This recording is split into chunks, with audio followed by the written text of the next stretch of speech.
प्रवास करत असताना रात्रीचा विरंगुळा म्हणून मी एक भूतांच्या गोष्टीचं पुस्तक वाचत होतो. योगायोग असा जुळून आला की रात्रीची वेळ आणि नेमकी घाट लागला होता आणि छान अशी गोष्ट वाचण्यास आली. ही गोष्ट आहे घाटमाथा नावाच्या एका दूरवरच्या डोंगराळ गावातील. त्या गावातून शहरात जाणारा एक जुनाट घाट आहे, वर्णावर्णाचा, दाट झाडांनी भरलेला. पण त्या घाटात रात्री कुणीही प्रवास करत नाही. गावात जुना समज आहे, घाटात एक भूत वाट पाहतं, ते पूर्ण गाडी घेऊन नाहीसं करते. पुण्याहून एक ट्रेकिंग ग्रुप, नचिकेत, आदित्य, कीर्ती आणि तन्वी रात्री उशिरानं परत निघाले. त्यांचा गाडीतून परतीचा मार्ग तोच घाट नव्हता.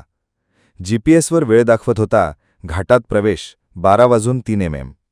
गाडी पुढे जात असताना दाट धुके, वाऱ्याचा आवाज, झाडांची हालचाल ह्यामुळं वातावरण एकदम गूढ आणि भीतीदायक होतं.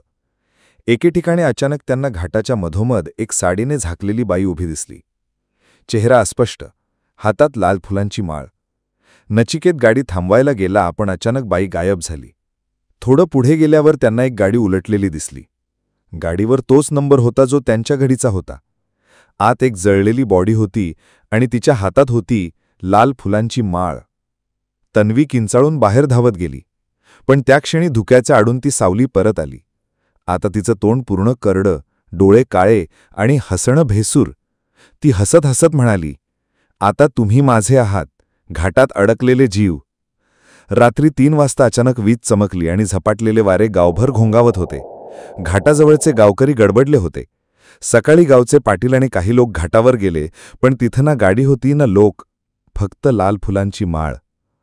गावचा एका म्हाताऱ्या साधूने सांगितलं, "ती परत आली आहे, कारण कोणीतरी तिच्या शापित जागेत पाय ठेवलाय." दुसरीकडे नचिकेत, आदित्य, कीर्ती आणि तन्वी ते जणू एका वेगळ्याच जागेत होते. तेच घाटाचे वळणं, पण सगळं काळशुभ्र. वेळ थांबलेली, मोबाईलला नेटवर्क नाही, आवाज नाही, फक्त ती सावली प्रत्येक वळणावर त्यांना दिसत होती. कीर्तीला अचानक आठवलं, एकदा एका आजीबाईंनी तिला सांगितलं होतं की शापित जागेवर फुलांची माळ पडली तर तिथून सुटका फक्त त्या भूताला मुक्त करूनच होते. तन्वी राडात म्हणाली, "आपण या माळेच्या बाईच्या आत्म्याला जागं केलंय का?" तेव्हा अचानक त्या सावलीचा चेहरा स्पष्ट दिसला. ती होती शांता. शांता, जी त्या घाटावर एका रात्री लग्नाच्या वेळी अपघातात मेली, पण तिचा आत्मा गाडीमधून उतरू शकला नाही. गाडी उलटली, लोकांनी तिचा अपमान केला आणि ती घाटातच अडकली. तेव्हापासून ती प्रत्येक गाडीमागे लागते आणि म्हणते, "माझं लग्न थांबलं, आता मी प्रत्येक प्रवाशीसोबत जाते." नचिकेतने त्या माळेला धरले आणि म्हणाला, "शांता, आम्ही तुझं लग्न पार पाडू, आम्ही तुला विसरणार नाही." तेवढ्यात आकाशातून चमक आली आणि घाट कुजळून गेला. आवाज थांबले, सावली नाहीशी झाली आणि पुढच्याच क्षणी त्यांना गाडीमध्ये पुन्हा जाग आली.